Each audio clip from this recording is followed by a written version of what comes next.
Yes, it's true.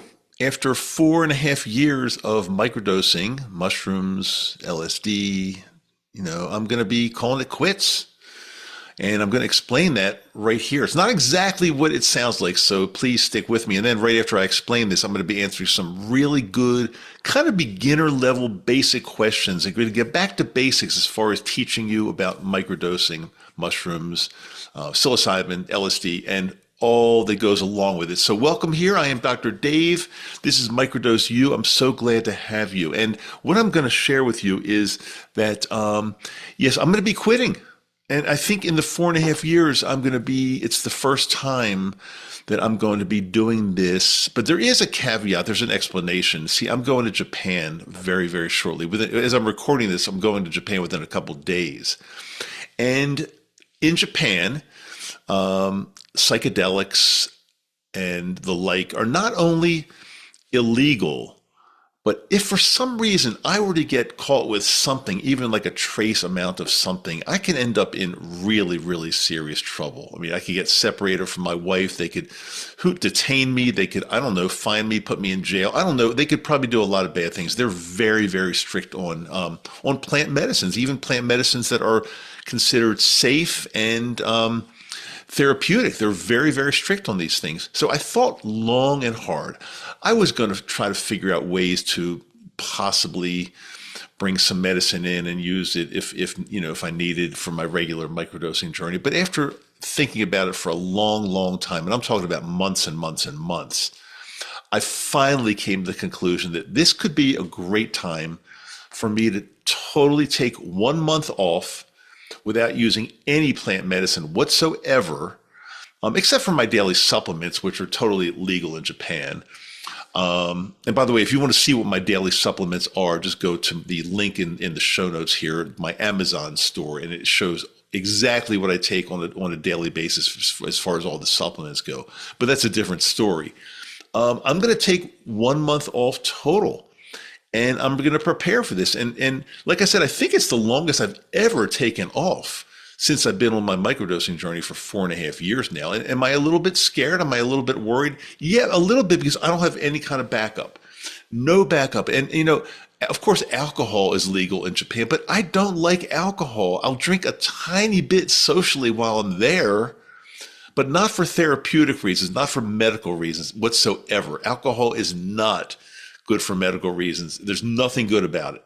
So I guess my concern is if I start feeling some anxiety creeping in or something like that, I'm going to have to roll with it. And I'm learning some new breathing exercise because, again, breathing is great. And it's last time I checked, breathing in Japan is totally legal.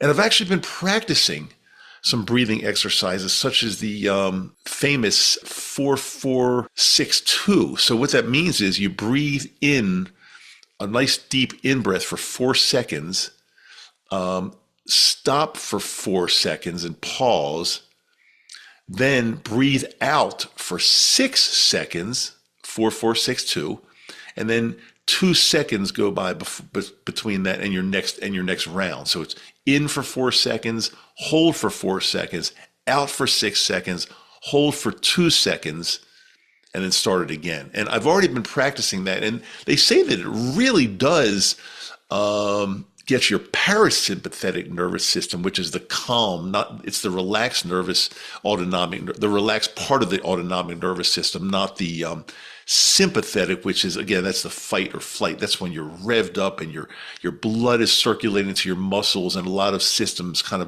don't shut down, but they temporarily pause. So you can have the strength, mental and physical strength to run, to attack, to fight, whatever you need to do to get out of a really tough situation. But if our bodies are in that fight or flight mode, which is sympathetic mode of the autonomic nervous system, that's not a good thing, and that will absolutely rip your body apart if it stays in that mode for too long. And before I started microdosing, that's one of the problems I had. Because of my bad sleep, because of other things that were going on in my life, my body was staying in the sympathetic mode way too long, and it was tearing down parts of my body that were not good at all. So when I'm in Japan, I'm prepared. And like I said, I'm going to be there for a month. I'm prepared to do these daily breathing exercises if and when, and I probably should even do it proactively, even if I'm feeling great, because breathing exercises are always good. And wouldn't that be cool if I found out that after 4.5 years of microdosing, that part of my journey could be done, and I just now use breathing exercises to continue it.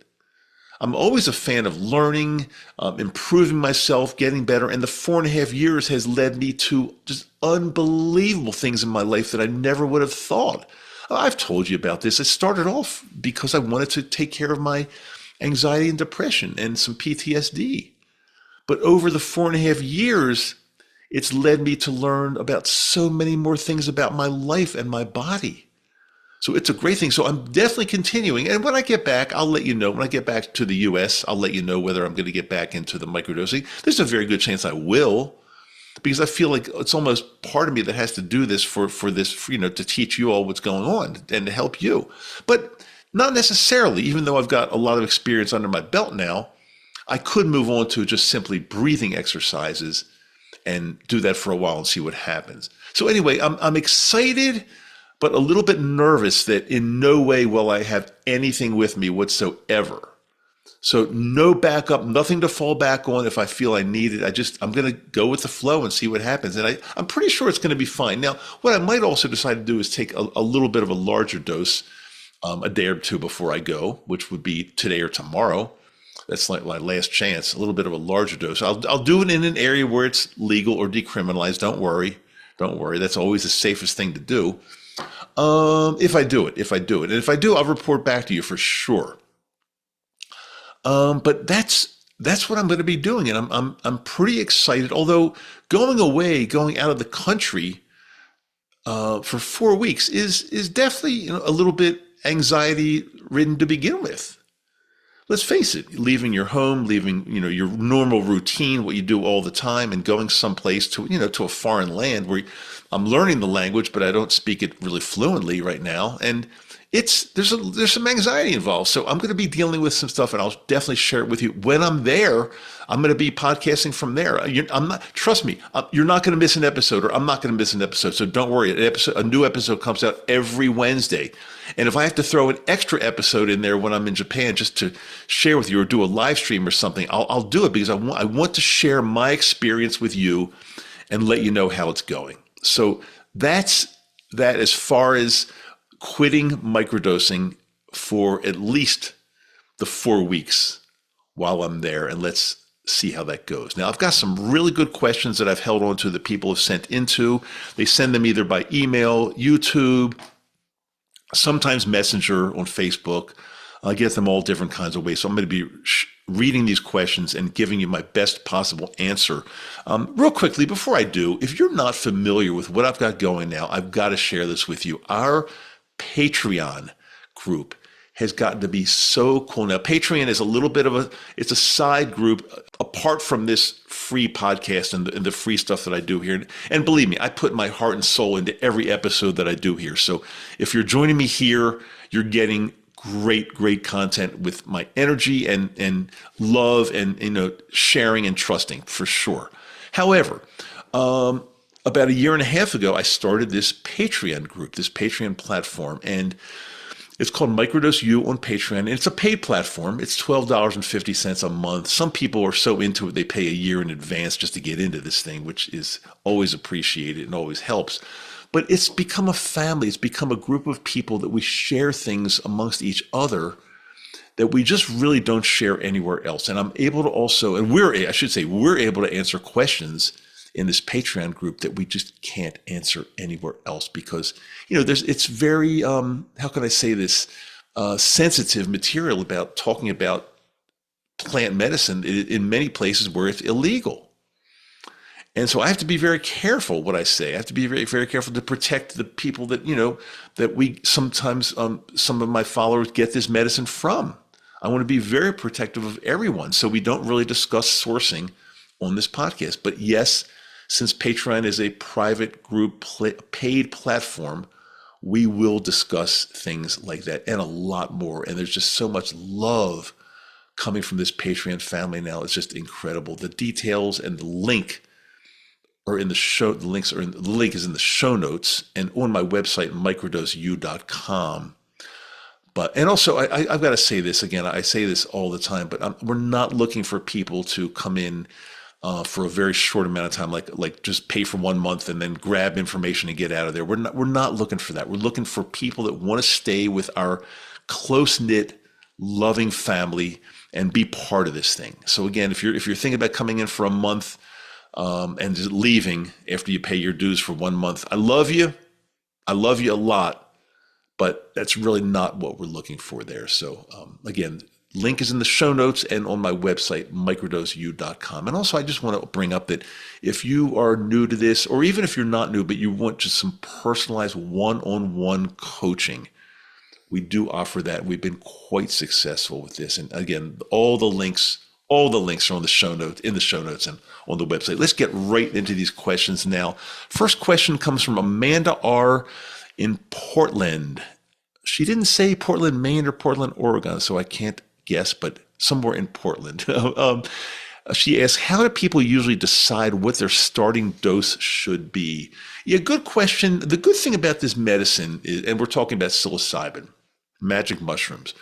The good thing about this is it's not like you're taking a pharmaceutical where you have to be pretty strict with your dosage. You can experiment with almost anything, and there's no right or no wrong. When I first started and I was sharing this information with you on the podcast, I'd say, you need to start with 50 milligrams or 100 milligrams. But no, start with, the microdosing range is anywhere from 50 milligrams, which is 0.05 grams. So 50 milligrams upwards of microdose is still about 300 milligrams. So anywhere in that range, 50 to 300 milligrams is a microdose. I recommend you start on the low side, but you don't have to.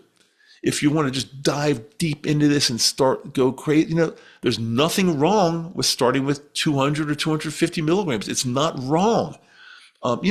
Be careful, but and there's not a lot to be careful with because it's still all sub-perceptual or semi-perceptual, I should say, semi-perceptual. You'll notice a little bit of a difference, but you won't be going into any kind of psychedelic trip or you won't be high or anything like that.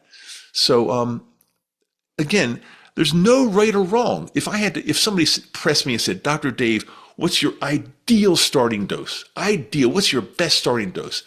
I would say probably 100 to 150 milligrams. Just seems like the right starting dose to me. But again, your mileage may vary. Do whatever you want. Next question from Mindful Mark on YouTube. What are some of the most common benefits people report after microdosing for a while?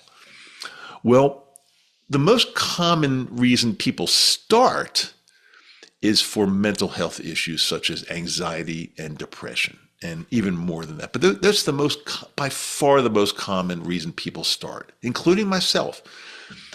However, as I got into the journey, I started noticing that it was helping me with so many different things: my medical health, my athletics, spirituality,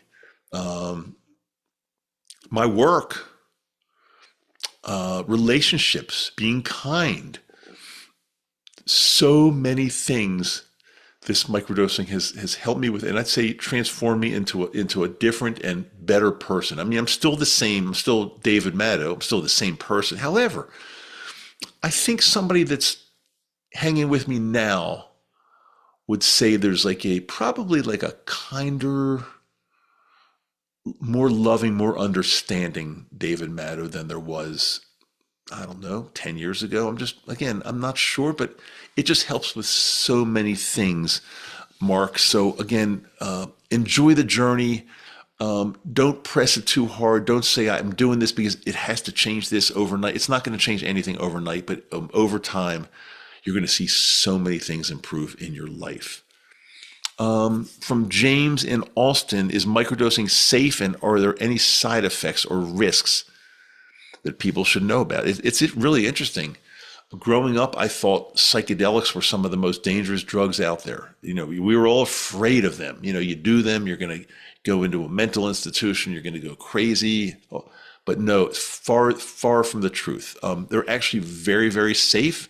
They're not toxic. You can't overdose on them. Oh, you could take a lot and really go on a wild psychedelic ride, but it's not going to be dangerous as far as, you take too many opioids, and I'm not a fan of opioids unless it's absolutely medically necessary. I don't go near them. I don't go near anything else really. But some of these drugs out there, cocaine or whatever they might be, you take too much and you're dead. You're dead. You're going to die. No, it's not so with psychedelics. They're very, very, very safe, and they're also not addictive. You know, they might help you a lot in your life and in your health and mental and physical, but you're not going to become addicted. Nothing's addictive. That's why when I go to Japan, I'm going to be taken off for a month and see what happens. But I'm not going to be like having some kind of withdrawal or craving. No, no. If anything, I'll say I wish I had them because I feel a little anxious today. But that's it. Nothing more than that. So I think I answered that question. Are there any side effects?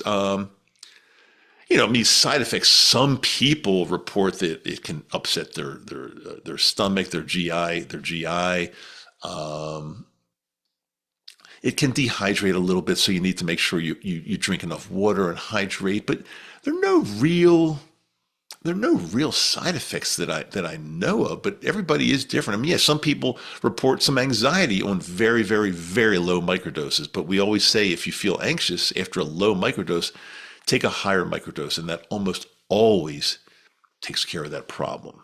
Great question there, and these are really good. I love getting back to the basics sometimes. From Sacred Roots 22, how long does it take before someone starts noticing changes or results from microdosing? Everybody's different. I was pretty quick, but some people, it takes longer. But what I want to say is don't really worry so much about the time, but just have intention. Don't deviate from your path. Do it, and the results will come. Some people quicker than others, but if you just give up too quickly and then move on to the next thing, I have a feeling nothing's going to work. So, these days, again, I say this a lot, but these days, people want overnight quick fixes.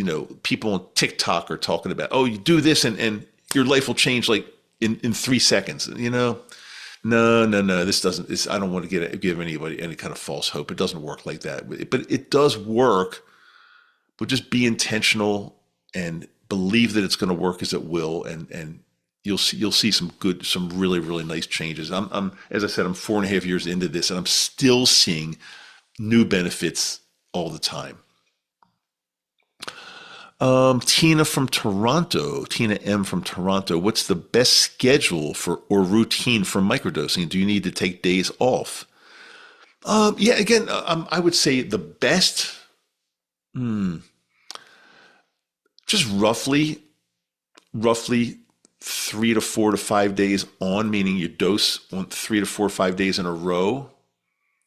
And then you take maybe 2 days off, maybe 3 days, 2 to 3 days off. Again, I used to be more regimented about this. You need to do this, you need to do that. But no, it's not like that. You can actually start to do it more by feel. I mean, it's a good idea to take days off so you won't develop tolerance. And yes, you can even develop some tolerance, although some people argue that a little bit, and I'm not 100% positive, but you can develop some tolerance through microdosing.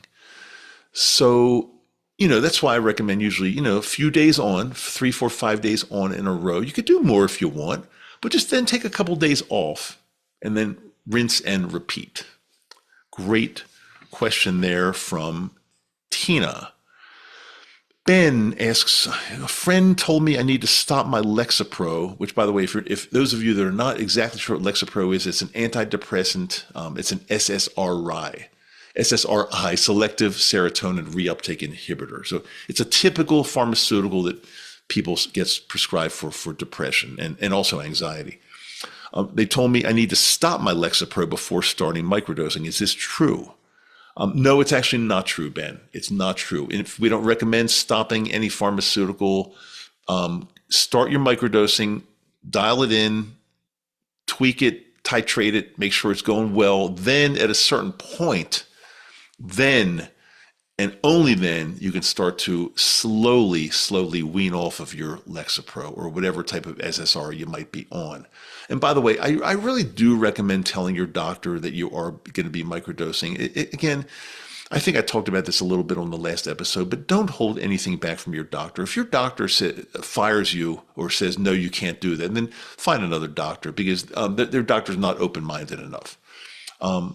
It's hard to believe that any mental health doctors these days would tell you not to do it. It's hard to believe because it's beginning to be so accepted and it's changing so many lives. If I went to a doctor and they said, no, you can't do that, I would say, well, I'd say kindly, I'm finding another doctor. That's what I would do. But anyway, check with your doctor about the Lexapro, but slowly wean off. And I've done episodes on how to do this. And again, nothing here is medical advice. I just want to make sure that's very, very clear. At Trippy Traveler asks, what's the difference between microdosing psilocybin and microdosing LSD? And how do you know which one is right for you? Great question. I actually love microdosing LSD. But I would recommend for a beginner to start with magic mushrooms, psilocybin. I recommend starting with psilocybin. It's probably easier to work with, I would say. When you're dealing with LSD, you're talking in terms of micrograms. So you make a little mistake and, you could be taking way too much more than you bargained for. I'm a big fan of it. Don't get me wrong. But for a true beginner, I would say start with psilocybin and see how that goes. And then you can always change to LSD or add some LSD into your regimen. But I would start with psilocybin. The effects or the difference between them, subtle.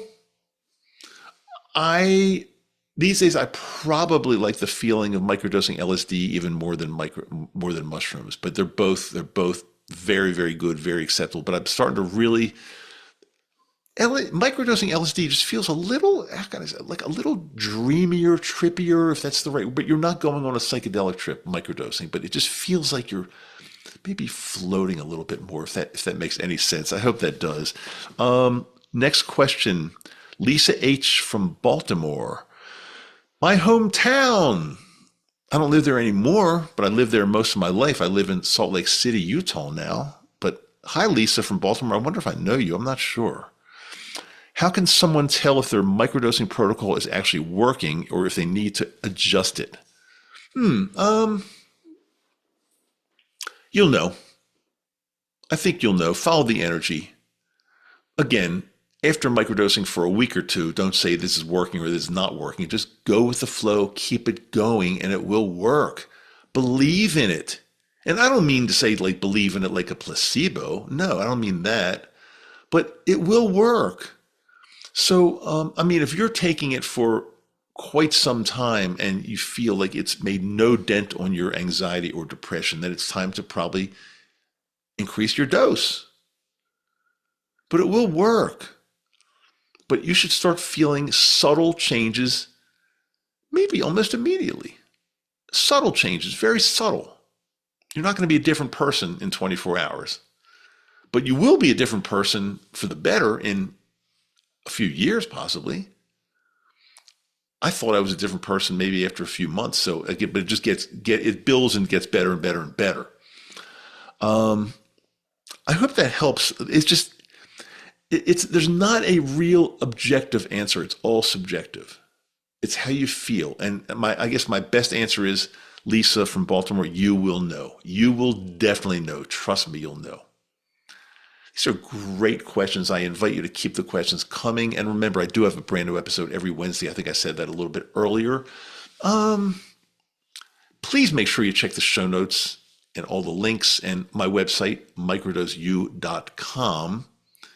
And next Wednesday, brand new episode. But I'm going to try to do something in between, if I can, from Japan. We'll see. But until then, remember, you've got a place to be. You've got So many people these days they just need like even a virtual hug, somebody to hold their hand, give them a hug, say you're gonna be fine. You're gonna be fine. And you found that place here. You found a loving, loving community, and please don't go anywhere because your life is going to get better and better and better. I'm going to see to it that it does. I promise you. Until next episode, I am Dr. Dave. I do love you. This is Microdose U.